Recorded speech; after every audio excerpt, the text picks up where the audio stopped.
Et si je te disais que certaines de tes habitudes sont en train de tuer ton énergie féminine? Alors dans cette vidéo, je vais te révéler ces 7 différentes habitudes qui sont en train de tuer ton énergie féminine et comment y remédier. Allez, c'est parti. Hello les amours et welcome back sur ma chaîne Rise and Glow. Moi c'est Aïs, si tu es nouveau sur ma chaîne, bah écoute, bienvenue. Si tu n'es pas nouveau et que tu es déjà abonné sur la chaîne, merci du fond du cœur. Sur ma chaîne, on parle de développement personnel, de relationship, d'épanouissement personnel, de féminité. J'aide les femmes dans la vingtaine, trentaine à devenir la meilleure version d'elles-mêmes à travers des tips, des habitudes et ce que j'ai appris dans ma petite vie. Je partage avec toi ce que j'ai appris sur un ton plutôt amusant. Si ce genre de contenu te plaît, n'hésite pas à t'abonner ici. Tu pourras également retrouver cet épisode sur Apple Podcast et sur Spotify. Donc n'hésite pas également à noter le podcast sur ces différentes plateformes. La première habitude qui est en train de tuer ton énergie féminine, c'est de s'excuser constamment. Constamment. Oh, désolée. Oh, je suis désolée. Oh, pardon, j'ai pas vu ce point. Oh, pardon. Ah, pardon d'être arrivée en retard. Oh, pardon. Oh my God, stop this. Tu t'excuses fréquemment, même quand c'est pas nécessaire. Et la première chose qui te vient à l'esprit, c'est « Oh, je suis désolée » ou « Oh, pardon ». Et ça, c'est un truc que je faisais aussi. Notamment, par exemple, si j'étais en magasin et qu'il y avait une personne juste derrière moi, personne ne me voit, techniquement. Bah, je me retournais et que, par exemple, j'allais littéralement tomber sur la personne, je disais « Oh, désolée ». Ben non, en fait, la personne, elle est juste derrière toi, c'est elle qui voit, tu vois. Et le premier réflexe que j'avais, c'était de dire « Ah, désolée ». Non. Du coup, cela en fait peut refléter tout simplement une faible estime de toi et aussi un manque de confiance en soi. Il va amener à différents points comme diminuer ta crédibilité par rapport aux autres, mais aussi par rapport à toi. Et aussi le fait de ne pas être assertive. Et un autre point que j'ai commencé à mettre en place, notamment quand j'arrive en retard par exemple dans une réunion, c'est qu'au lieu de dire désolé de mon retard, ce que je dis c'est merci d'avoir été patient. Et du coup, s'excuser constamment en fait va réduire la perception de toi et surtout la perception que les autres vont avoir de toi par rapport à ta confiance en toi. On rappelle que l'énergie féminine, c'est une énergie où tu as confiance en toi et tu assois ta personnalité, tu assois ta personne. En s'excusant fréquemment, même quand c'est pas nécessaire, du coup, tu impactes cette crédibilité et cette façon que l'on a de te percevoir. La solution, c'est de remplacer du coup ces excuses inutiles avec des déclarations positives. Par exemple, si tu as tendance à arriver en retard en réunion, puisque voilà, tu étais tout simplement dans une autre réunion, c'est de dire merci d'avoir patienté, sourire et commencer ta réunion, tu vois. Là, la dynamique, elle change complètement de désolé de mon retard, tu vois, tu arrives déjà avec cette énergie un petit peu négative, alors que si tu transformes cette énergie plutôt positive en disant merci d'avoir patienté, là tu assois ta confiance en toi et ok, c'est parti. Ou au lieu de dire désolé de déranger, mais tu peux dire merci de m'écouter, j'aimerais partager. Et en fait, ça te donne une meilleure assise aussi de ta personne et tu as tout simplement aussi beaucoup plus confiance en toi et tu transmets cette confiance en toi à ton audience. La deuxième habitude qui est en train de tuer ton énergie féminine, c'est d'être beaucoup trop serviable. Tu veux aider tout le monde, tu veux être et jouer sur tous les fronts, tu veux pouvoir être là au service de tout le monde pour paraître bien, pour paraître comme être la nana super serviable qui est disponible pour tout le monde à tes propres dépens et du coup tu te négliges. Ce qui impacte complètement négativement ta propre énergie, ton état émotionnel et ton propre temps. Tu joues sur ton temps pour faire plaisir aux autres, pour être au service des autres.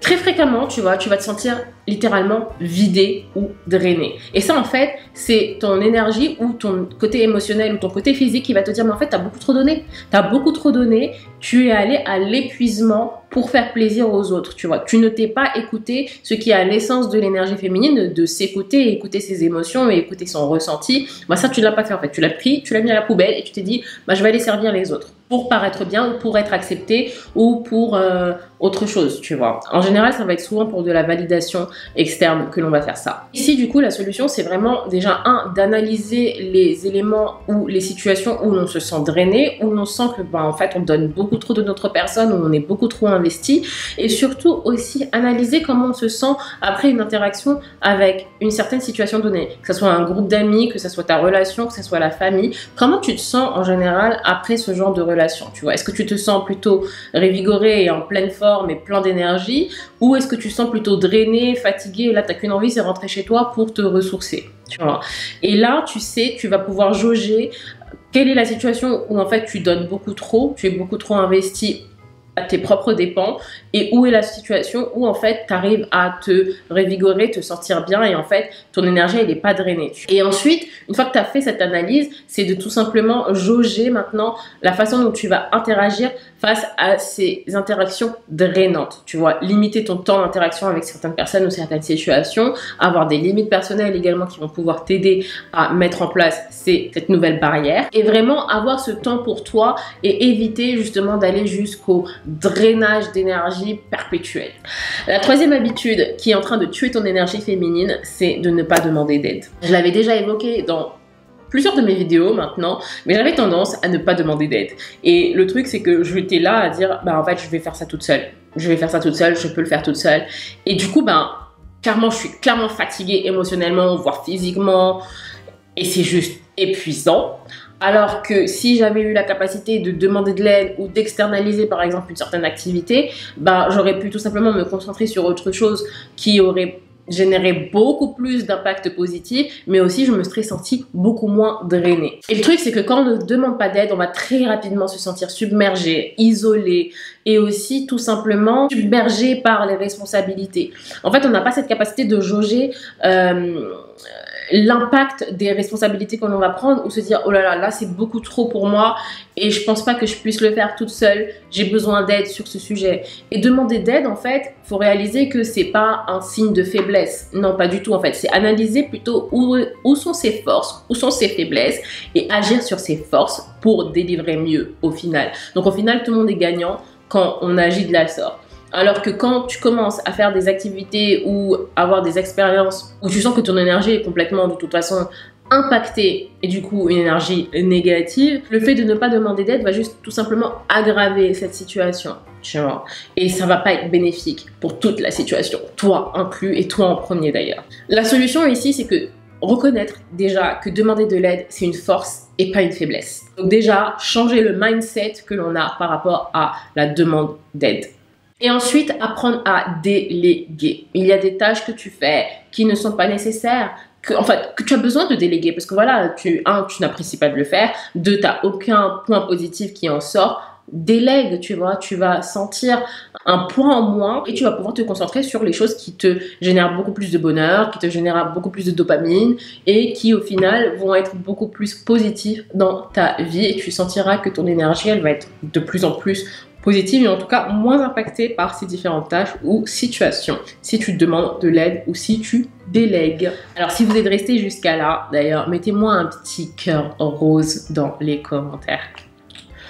Le quatrième point, et ça j'en suis coupable, je l'avais même fait il y a peut-être 5 mois de ça, ça va être de minimiser ses réussites pour ne pas faire du mal aux autres ou faire du mal sur la façon dont les autres vont être perçus par rapport à toi. Et je me rappelle que j'étais dans cette relation amoureuse et la personne en fait était en train de me décrire une situation où voilà comment un de ses clients avait des avantages par rapport à son entreprise, où voilà, son logement était payé, il avait une voiture de fonction, tout ça, et puis il me disait ah mais je me demande qu'est-ce que ces gens font pour avoir de tels postes, tu vois. Et puis là je le regarde et je lui dis mais tu sais que avant que je commence l'entrepreneuriat, j'avais un poste pareil et j'étais dans cette situation également. Et j'ai jamais osé lui dire ça avant parce que je ne voulais pas en fait que la personne elle se sente mal par rapport à sa propre situation. Du coup, je minimisais mes propres réussites. Mes réussites pour lesquelles j'ai travaillé dur. Vous voyez, j'ai travaillé dur et c'est parce que j'ai travaillé dur que j'ai pu avoir certains de ces avantages-là. Ça n'a pas été juste donné comme ça, non, il y a eu également des sacrifices. Mais parce que j'étais en couple avec cette personne qui n'avait pas forcément confiance en elle, je minimisais mes propres réussites pour pas qu'elle se sente mal par rapport à moi et pas pour qu'elle se sente en mode pas suffisante. Et du coup, en fait, je minimisais ma propre personne. Ça, c'est un red flag, hein, by the way. Clairement, t'es pas dans ton énergie féminine la plus saine, tu vois, parce que tu es en train de te mettre plus bas que terre pour pouvoir accepter quelqu'un d'autre dans ta vie. Et en fait, tu ne vis pas à ta propre hauteur, tu ne vis pas à ta propre essence, tu vois. Et tu minimises ce que tu as fait, tu minimises tes sacrifices, tu minimises tes réussites pour pouvoir permettre à une autre personne d'être dans ta vie ou pour permettre à une autre personne, en fait, de pas se sentir moins bien que toi dans ta vie, tout simplement. Donc, réduire l'importance de ces réussites ou ne pas les célébrer pour ne pas amener les autres à se sentir dévalorisés en fait par rapport à nous. Et la solution, ça va être de célébrer, s'il te plaît, chacune de tes réussites. Tu as travaillé dur pour ça, tu vois. Et si les personnes dans ton entourage ne peuvent pas célébrer ta réussite, ce sont des personnes tout simplement jalouses, tu vois. Et de base, tu ne devrais même pas avoir ce genre de personnes dans ton entourage. Parce que ce genre de personnes, en fait, ils ne voudront jamais voir ta réussite, tu vois. Ils voudront toujours te voir plus bas que terre ou moins bien qu'elles. Tu vois, en gros, ces personnes, elles sont là et toi, il faudra toujours que tu sois en dessous d'elles pour que ces personnes, elles puissent t'accepter dans leur vie. Pas du tout, tu vois. Si ce genre de personnes font partie de ton entourage, sache que c'est pas bon et qu'il est temps de faire un petit coup de ménage, tu vois. Donc, célèbre tes réussites. Tu as travaillé dur, célèbre tes réussites et ne minimise pas tes efforts et tes accomplissements, s'il te plaît. Et là, tu brilleras dans ton énergie féminine. Le prochain point, et qui va également dans cette même logique un petit peu que le point précédent, c'est que tu vas être modeste. Être modeste va tuer ton énergie féminine, dans le sens où tu ne vas jamais mettre en avant tes talents ou tes compétences. Et tout simplement, là où tu es bon, en fait, là où tu as du talent, tu vois. Et avoir du talent, ben, faut le célébrer. Et quand tu vas être modeste, ben, en général, tu vas surpresser, tu vas appuyer, tu vas minimiser les talents et les compétences que tu as, tout simplement pour ne pas être perçu comme waouh, parce que voilà, tu ne peux pas accepter d'être par exemple sous les feux des projecteurs, ou aussi parce que tu ne veux pas que tu sois source de jugement par rapport aux autres. Tu vois, il y a plusieurs raisons pour lesquelles tu ne souhaites pas mettre en avant tes compétences ou tes talents. Mais du coup, ça va avoir un impact juste crucial dans ta vie parce que, tu vas empêcher certaines évolutions dans ta vie d'arriver ou certaines également expériences dans ta vie qui peuvent être bénéfiques pour toi parce que tout simplement, tu as surpressé tous tes talents ou tes compétences, tu vois. Et du coup, tu peux avoir, par exemple, des opportunités professionnelles ou personnelles qui auraient pu t'être proposées et qui ne vont pas être proposées parce que tu as tout simplement surpressé toutes ces compétences ou ces talents que tu as en toi, tu vois. Arrêtez de minimiser sa contribution, arrêtez de minimiser ses talents ou ses compétences et vraiment agir sur ça. Tu as des talents, tu as des compétences, tu as des acquis, tu as des réussites, joue sur ça. Et c'est pas en fait en faire trop ou c'est pas en fait avoir une grosse tête, c'est un fait en fait, c'est là. Tu vois. Et ça va être ça, de jouer sur son énergie féminine saine. Ça va être d'accepter ses compétences, d'accepter ses talents et de jouer sur ça. Et d'accepter les cadeaux de la vie. Et pour accepter également des compliments. Du coup, la solution, ça va être ici d'apprendre à accepter. Et au début, si tu as tendance à minimiser tes talents, si tu as tendance à minimiser tes compétences, au début, d'accepter ces choses positives dans ta vie, ça va être difficile, tu vois. Mais bon, comme je dis, step by step, et tous les changements en général ne se font pas du jour au lendemain comme ça. Donc, accepter les compliments, accepter les cadeaux de la vie, c'est comme ça que tu vas guérir cette partie-là. L'autre point et l'autre habitude qui est en train de tuer ton énergie féminine, c'est de ne pas prendre soin de ta santé mentale. Alors je dis souvent, il y a santé mentale, santé spirituelle et santé physique. C'est vraiment un trio. Et quand tu ne prends pas soin de ta santé mentale parce que voilà, tu veux faire plaisir, tu as ce côté people pleaser envers les autres et que tu te dis que bah, moi en fait je suis rien mais les autres ils sont bien et que je dois m'occuper des autres, tu es en train de te négliger. Tu es en train de détruire ton énergie féminine parce que l'énergie féminine, je rappelle, elle est consciente de ses émotions, elle est consciente de comment elle se sent et elle va prendre du temps. Elle n'est pas là en train de surcharger pour prouver quelque chose, tu vois. C'est comme le cas de, par exemple, tu te sens déjà super stressé au travail et tu continues à prendre des tâches supplémentaires alors que tu n'arrives même pas à réaliser ce qu'on t'a déjà donné ou ce que tu es déjà en train de faire. Tout ça pour tout simplement prouver ta place ou prouver que oui, je peux le faire ou prouver que ton entreprise elle a eu raison de te recruter, tu vois, et que tu es complètement en train de négliger ta santé mentale. Du coup, qui fait en général les grosses conséquences, c'est soit un burn-out, dépression, quitter ou démissionner son travail, ou se faire tout simplement également virer de son travail. En général, ça va être ces 4 conséquences qui vont te prendre au nez. En général, c'est que tu ne prends pas soin de ta santé mentale.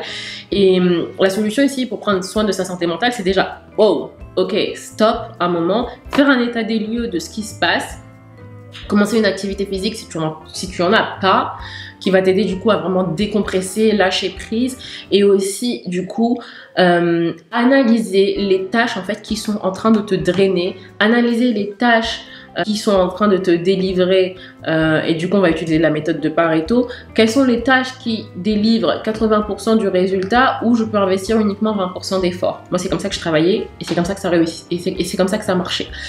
Et ça sert à rien de travailler 80% pour 20% des résultats. Non, on veut travailler 20% pour délivrer 80% des résultats. C'est ça la petite technique.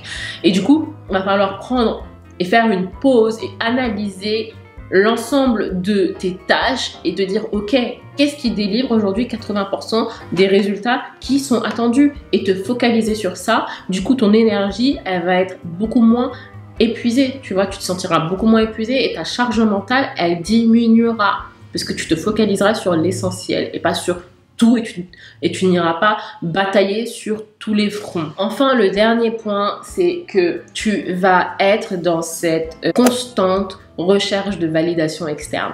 Tout ce que la société veut, tout ce que ta famille veut, tout ce que tes amis veulent, tu vas faire. Et tu vas tout simplement t'oublier, et tu auras cette déconnexion avec ta propre essence, avec ta propre créativité, avec ta propre personne et avec ta propre énergie féminine. Parce que tu vas vouloir être tout le temps à la recherche de la validation externe, ou tout simplement de vouloir plaire à ton entourage. Et quand je dis entourage, ça va être la famille, ça va être les amis, ça va être ton travail, ça va être ta relation amoureuse, tu vois. Et tu vas tout simplement t'oublier. Et arrive un moment où tu vas te sentir comme je ne sais plus qui je suis. Normal, tu as été complètement déconnecté de ta personne, et tu as en gros aspiré à toutes les émotions externes, les émotions qui ne sont parfois même pas les tiennes, tu vois. Et du coup, tu es complètement déconnecté de toi, tu ne sais plus ce que tu aimes, tu ne sais plus qui tu es, tu ne sais plus ce que tu veux faire. Et ça, c'est très dur quand on arrive à ce moment-là. Je suis également arrivée à ce moment-là, surtout l'année dernière d'ailleurs, où je savais plus ce que je voulais faire. Je savais plus ce que je voulais faire, je savais plus ce dont j'avais envie. J'étais complètement déconnectée, et j'ai dû prendre carrément certains mois pour me recentrer sur moi et y aller mollo, tout simplement parce que je ne savais plus ce que j'avais envie de faire, et je ne savais plus de joie, sincèrement, à faire les choses, et je ne savais pas ce que je voulais faire. Et ça, c'est le pire du pire.